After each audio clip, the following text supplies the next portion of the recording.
খনি বুকুতে খুন্দিয়াই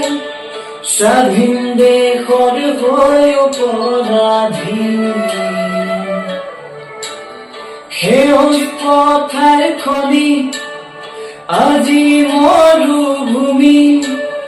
ৰখাল মাটিৰ আজি বাসী জাতি নেৰু ভেটি নেৰু জীৱন লুই পাদক নেকামি বংশ